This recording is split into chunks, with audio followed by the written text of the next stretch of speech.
তোমাদের সকলকেই নমস্কার। কেমন লাগছে আমাদের এই সংস্কৃত শিক্ষার ভিডিও? অত্যন্ত সহজভাবে এই ভিডিওর মাধ্যমে তোমাদেরকে সংস্কৃত শেখানোর চেষ্টা করা হবে। এখন তোমরা ভয় পেয়ে যেও না দেবনাগরী হরফ দেখে।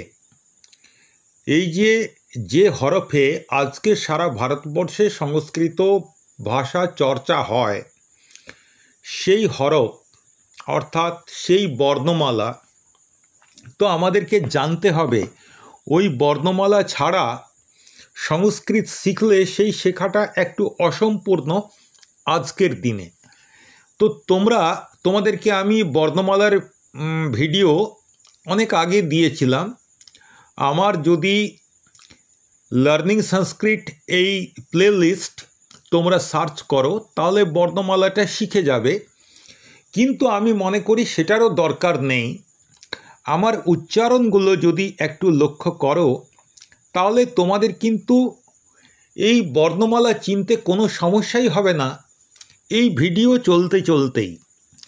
যেমন ধরো অহং পঠামি, অহং উচ্চারণটা করছি, এই উচ্চারণটা তোমরা যখনই শুনছো তখনই তোমাদের মনের মধ্যে একটা বানান তৈরি হয়ে যাচ্ছে, অ হ এবং অনুস্বার অহং। তো এবারে লেখাটার সঙ্গে মিলিয়ে নাও, তাহলেই বুঝতে পারছো প্রথমেরটা অ, তারপরেরটা হ, আর অনুস্বারটা মাথায় আছে। অনুস্বার মাথায় বিন্দু হিসাবে থাকে। আর পঠামি, পট হয়ে আকার, ময় হ্রস্বইকার।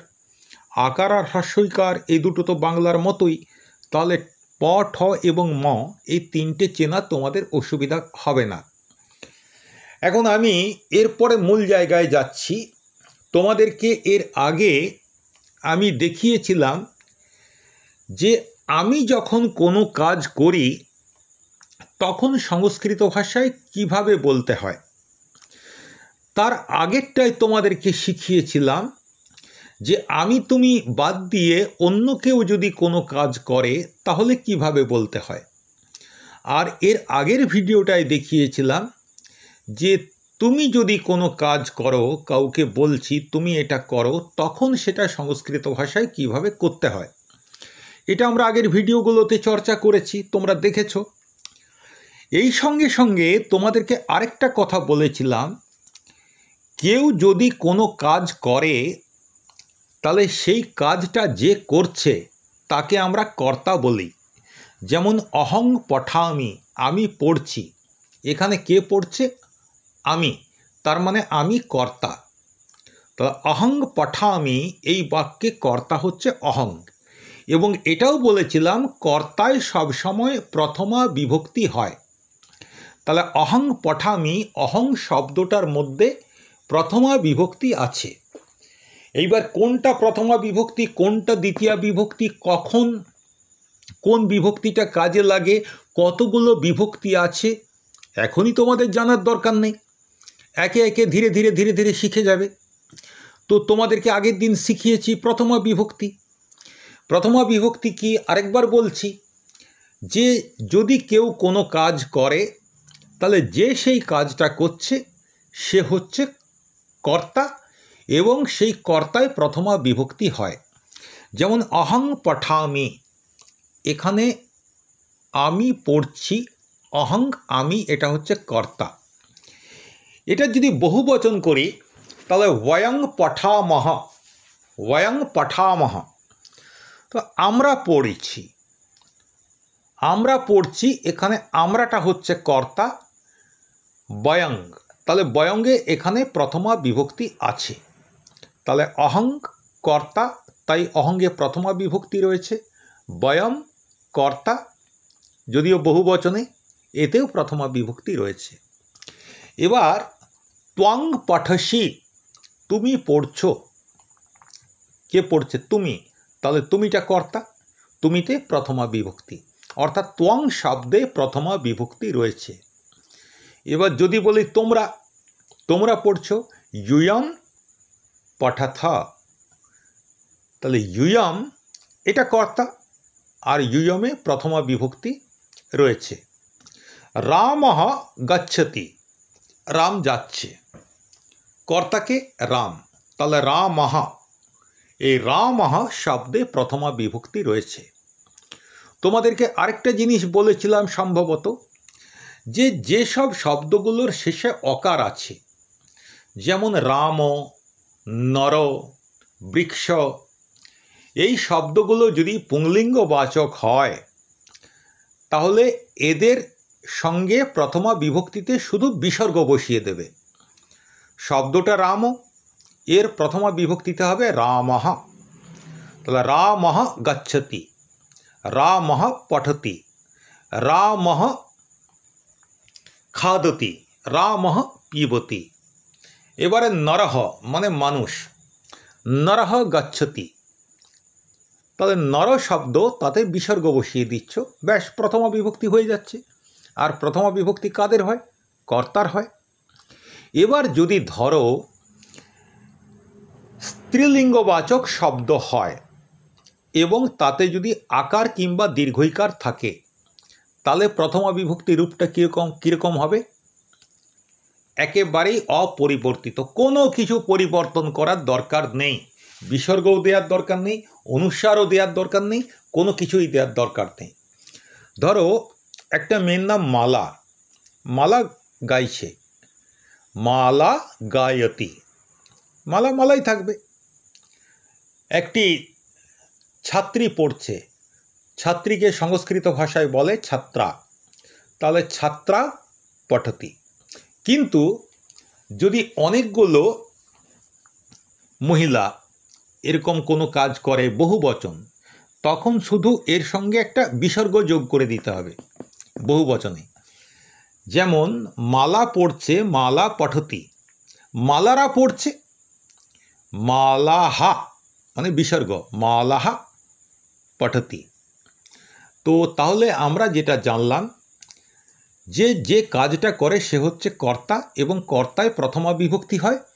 পুংলিঙ্গবাচক শব্দ যদি অকার দিয়ে শেষ হয় তাহলে তার এক বচনে প্রথমা বিভক্তিতে বিসর্গ দিতে হবে। আর যদি আকার বা দীর্ঘইকার দিয়ে কোনো শব্দ হয় যেটা কর্তা, কেউ যদি কোনো কাজ করে এবং সেটা যদি স্ত্রীলিঙ্গবাচক হয়, তাহলে আমি তার সঙ্গে কোনো কিছু যোগ করব না। এটা হচ্ছে প্রথমা বিভক্তি। এটা তোমাদের আগের ভিডিওতেই করিয়েছি। আজকে আমরা করব দ্বিতীয়া বিভক্তি। দ্বিতীয়া বিভক্তি কার হয়? যাকে আশ্রয় করে কাজটা হচ্ছে। অহং পঠামি, আমি পড়ি, তো আমি কি পড়ি? অহম বৃক্ষং পঠামি, আমি কি গাছকে পড়তে পারি?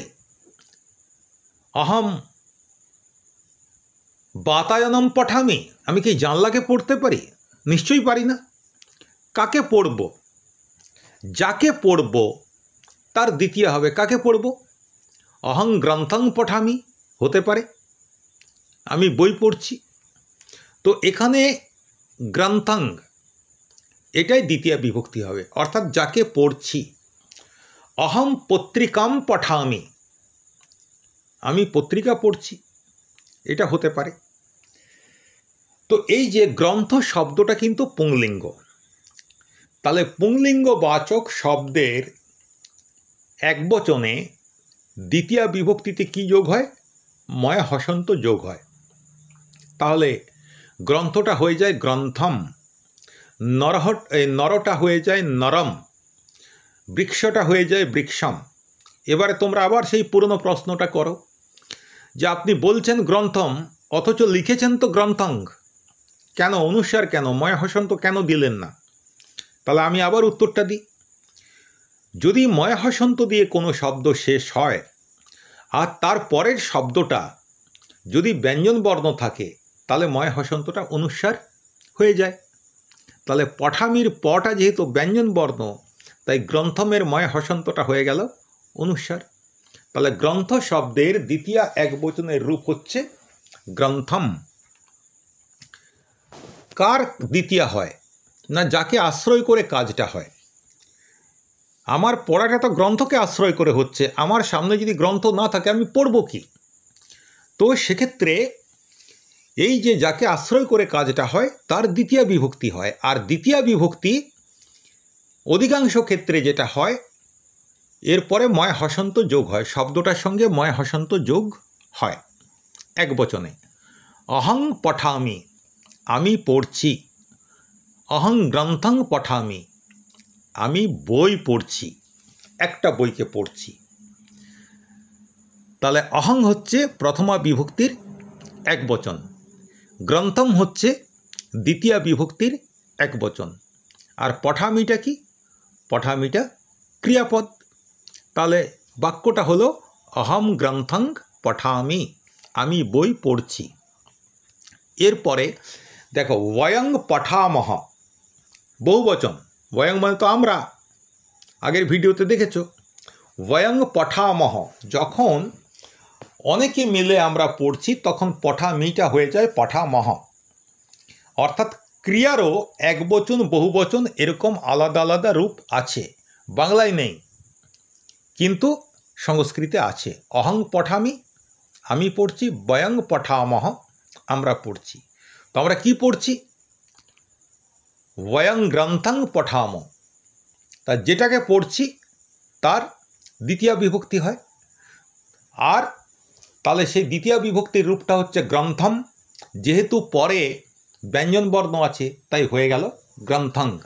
এইখানে একটা মজার জিনিস, বয়ং গ্রন্থং পঠাম, বয়ংটা বহুবচন মানে আমরা, পঠামোটাও বহুবচন, আমরা পড়ছি, কিন্তু গ্রন্থমটা করেছি এক বচন। তার মানে কি? আমরা সবাই মিলে একটা বই পড়ছি, তাই তো? এক বচন যেহেতু আছে গ্রন্থম, বহুবচনে কি হবে ওটা পরে তোমরা জানবে, পরে জানাবো। এবারে দেখো বয়ম গ্রন্থং পঠামহ, আমরা সবাই মিলে একটা বই পড়ছি। তাহলে বয়ংটা হচ্ছে প্রথমা বিভক্তি কিন্তু বহুবচন, গ্রন্থংটা দ্বিতীয় বিভক্তি কিন্তু এক বচন, আর পঠামটা ক্রিয়াপদ, এটা বহুবচনে আছে। এরপরে আমি আমরা তো হয়ে গেল, এবারে তুমি তোমরাই আসি। ত্বং পঠসি, তুমি পড়ছো। কি পড়বে তুমি? ত্বং গ্রন্থং পঠসি, তুমি বই পড়ছো। দেখো গ্রন্থের দ্বিতীয় বিভক্তি বলেছিলাম ময় হসন্ত হবে, পরে ব্যঞ্জন বর্ণ থাকলে সেই ময় হসন্তটা অনুস্বার হয়ে যাবে। তাহলে ত্বং গ্রন্থং পঠসি, তুমি বই পড়ছো। ত্বং পত্রিকাং পঠসি, তুমি পত্রিকা পড়ছো। ত্বং রামায়ণং পঠসি, তুমি রামায়ণ পড়ছো। ত্বং মহাভারতম পঠসি, তুমি মহাভারত পড়ছো। ঠিক আছে, বোঝা গেছে? এবারে তোমরা যদি পড়ো তোমরা কি হবে সেটা আমরা দেখব। তার আগে দেখে নাও, ত্বং হচ্ছে প্রথমা বিভক্তি, এটা এক বচন। এটা ভুল করে বহু বচন লেখা হয়ে গেছে, দেখি সংশোধন করেছি কি না। হ্যাঁ, সংশোধন করেছি। ত্বং প্রথমা বিভক্তি এক বচন, গ্রন্থং দ্বিতীয় বিভক্তি এক বচন, পঠসি ক্রিয়াপদ, এটাও এক বচনে আছে। আমি আমরার ক্ষেত্রে, আমির ক্ষেত্রে ক্রিয়াপদ একরকম হবে, আমরার ক্ষেত্রে ক্রিয়াপদের রূপটা পাল্টাবে। তুমির ক্ষেত্রে ক্রিয়াপদ একরকম হবে, তোমরার ক্ষেত্রে সেই রূপটা পাল্টাবে। অন্য কেউ হলে তার ক্ষেত্রে ক্রিয়াপদ এক বচনে একরকম হবে, বহু বচনে আরেক রকম হবে। এভাবে ক্রিয়াপদেরও কিন্তু পরিবর্তন হয়, যেটা তোমাদেরকে আগে বললাম। এবার দেখো তোমরা পড়ছো, ইয়ং পঠথ, তোমরা পড়ছো। ইয়ং গ্রন্থং পঠথ, তোমরা বই পড়ছো। তাহলে ইয়ংটা প্রথমা বিভক্তি বহুবচন, যে করে তার তো প্রথমা বিভক্তি হয়, তোমাদেরকে বললাম। আর পঠথ যদি কর্তা বহুবচন হয়, ক্রিয়াও বহুবচন হবে, পঠথটা ক্রিয়াপদ। আর গ্রন্থম দ্বিতীয় বিভক্তি এক বচন দিয়েছি দেখো, অর্থাৎ তোমরাও সবাই মিলে একটা বই পড়ছো। 4-5 জন মিলে গোল হয়ে বসে একটা বই পড়ছো। ইয়ং গ্রন্থং পঠথ। এবারে সে বা তারা, এবার সহ যদি ছেলে হয় তাহলে হয় সহ, হি ইংরেজিতে, আর মেয়ে হলে হয় সা। তো এখানে সহ পঠতি মানে সে পড়ছে, কোনো ছেলে পড়ছে। সহ পঠতি, সে কি পড়ছে? সহ গ্রন্থং পঠতি, সে বই পড়ছে।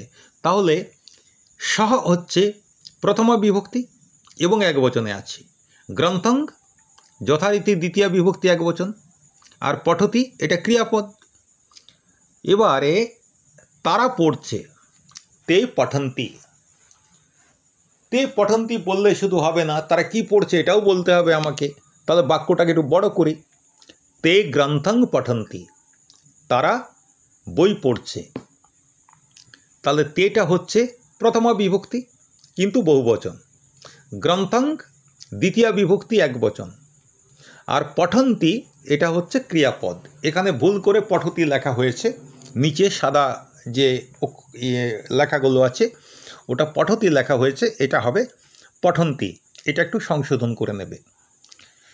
এবার যদি মেয়ে, কোনো মেয়ে পড়ে, সে, সি, সি, সে, তাহলে সে যদি পড়ে কোনো মেয়ে, সা পঠতি, সা প্রথমা বিভক্তি, পঠতি ক্রিয়াপদ। সা গ্রন্থং পঠতি, সে বই পড়ছে। তাহলে সাটাও প্রথমা বিভক্তি একবচন, গ্রন্থং দ্বিতীয় বিভক্তি একবচন, পঠতি এটা ক্রিয়াপদ। এবার যদি মেয়েরা, তারা, কয়েকজন মহিলা যদি একসাথে পড়ে, তাহা পঠন্তি, তারা পড়ছে, তাহা পঠন্তি। সা একবচন, তাহা বহুবচন কিন্তু প্রথমা বিভক্তি। তা তাহা পঠন্তি, তারা পড়ছে মেয়েরা। তাহা গ্রন্থং পঠন্তি, তারা বই পড়ছে। তা তাহাটা কি হলো? প্রথমা বিভক্তি একবচন। গ্রন্থং কি হলো? তোমরা ইতিমধ্যেই জেনে গেছো, দ্বিতীয় বিভক্তি একবচন। পঠন্তি এটা ক্রিয়াপদ, বহুবচনের ক্রিয়াপদ। এরপরে আমি, আমরা, তুমি, তোমরা বাদ দিয়ে যারাই বাদবাকি আছে তাদের সবার ক্ষেত্রেই কিন্তু ক্রিয়াপদের রূপটা হবে ওই স, সা, তে, তা এদের মতোই, অর্থাৎ এরা সবাই প্রথম পুরুষ। তো সেই জন্যেই দেখো, সহ পঠতি, সা পঠতি, সেরকম ছাত্র পঠতি, ছাত্র পড়ছে। ছাত্র কি পড়ছে? ছাত্র গ্রন্থং পঠতি, ছাত্র বই পড়ছে। তাহলে এখানে ছাত্রটা ছিল তোমার প্রথমা বিভক্তি, পঠতি ক্রিয়াপদ, আর গ্রন্থংটা হচ্ছে দ্বিতীয় বিভক্তি। ছাত্রও একবচন, গ্রন্থং সেটাও একবচন, আর পঠতি এটাও ক্রিয়াপদের একবচন। বালা পঠতি মানে বালিকা পড়ছে। কি পড়ছে? বালা গ্রন্থং পঠতি। তাহলে যে করছে সে হচ্ছে বালা, অর্থাৎ যে পড়ছে সে বালা, তার প্রথমা বিভক্তি। আর পড়াটা যাকে হচ্ছে, যাকে পড়ছে, তার দ্বিতীয় বিভক্তি হবে। তাহলে বালাটা প্রথমা বিভক্তি, গ্রন্থং দ্বিতীয় বিভক্তি, পঠতিটা ক্রিয়াপদ। বালাও একবচন, গ্রন্থং সেটাও একবচন, পঠতি সেটাও একবচন। এরপরে বহুবচন করেছি দেখো, বালা মানে বালিকা, একজন বালিকা, আর বালাহা মানে অনেক বালিকা। বালাহা পঠন্তি মানে বালিকারা পড়ছে।